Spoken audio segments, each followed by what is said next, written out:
Welcome back. నా పేరు మురళి. ఈరోజు 28 రోజున గరుడు వాహనం సాయంత్రము 6 గంటలకి బయలుదేరింది. ఈ గరుడు వాహనం అనేది చాలా శ్రీ మహావిష్ణుకి చాలా దగ్గరలో సహాయం చేసి అందుగురించే ఈ గరుడు వాహనాన్ని అతను ఈరోజు ఈ బ్రహ్మోత్సవాలు 9 రోజుల్లోట ఈ ఆదివారం 28వ తారీఖున ఎంచుకున్నారు. ఈ వాహనాన్ని చాలా ప్రత్యేకంగా ఉంటుందట.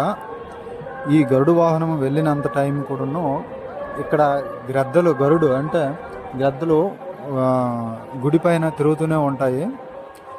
ఈ ఆరతి ఇచ్చేటప్పుడు వరకు కూడా ఈ గరుడు వాహనాలు ఉంటాయి. 6 గంటల నుంచి 9 గంటల వరకు ఈ వాహనాన్ని ఈ మాడవీధిలోట తిప్పుతున్నారు. ఈ వీడియో మీకు నచ్చినట్లుంటే ప్లీజ్ సబ్స్క్రైబ్ చేయండి. నెక్స్ట్ లైక్ చేయడం వల్ల ఈ గరుడు వాహనం అనేది చాలా అందరికీ చాలా ముఖ్యమైనది కాబట్టి అందరూ చూడడానికి అవకాశం ఉంటుంది. ఈ వీడియో చాలా మన ఇండియాలో 140 కోట్లు ఉన్నారు. చాలా వరకు రీచ్ అయ్యే అవకాశం ఉంటుంది. అంతే లైక్ చేయడం వల్ల చాలామంది రీచ్ అవుతుంది, అందరూ చూసే అవకాశం ఉంటుంది. గరుడు వాహనం చాలా బాగా వీళ్ళు ఇక్కడ వాహనానికి అయితే తయారు చేశారు. ఇక్కడ భక్తులు కూడా కొన్ని లక్షల మంది ఇక్కడైతే భక్తులు ఉన్నారు ఈ గరుడు వాహనానికి చూడడానికి.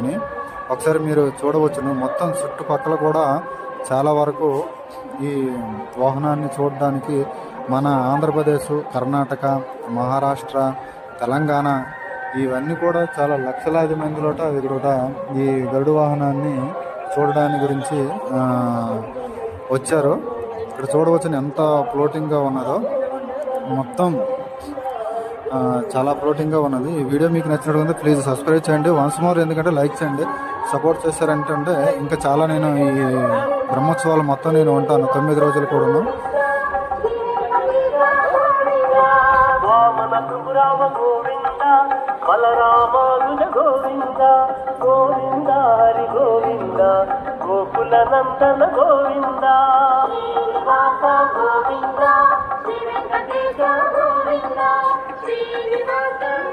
అవకాశం ఉంటే చాలా మందికి షేర్ చేస్తే చాలా బాగుంటుందండి. ఎందుకంటే చాలా మంది రీచ్ అయ్యే అవకాశం ఉంటుంది. ఈ వీడియో చూసిన వాళ్ళు చాలా ఈ గరుడు వాహనం అనేది చాలా ఇంపార్టెంట్. ఈ 9 రోజులు నవరాత్రిలో ఈ గరుడు వాహనం అనేది చాలా ఇంపార్టెంట్. అందుగురించే లక్షలాది మంది ఈయనకి చూడడానికి ఈ గరుడు వాహనం చూడడానికి వస్తారనమాట. ఇప్పుడు చాలామంది ఉన్నారు చూడొచ్చును. లక్షలాది మంది మొత్తం వీళ్ళకి ఇక్కడ టీటీడీ అదే తిరుపతి దేవస్థానం వాళ్ళు చాలా హెల్ప్ చేస్తున్నారు. ఓకే, థ్యాంక్ యూ, ధన్యవాదాలు.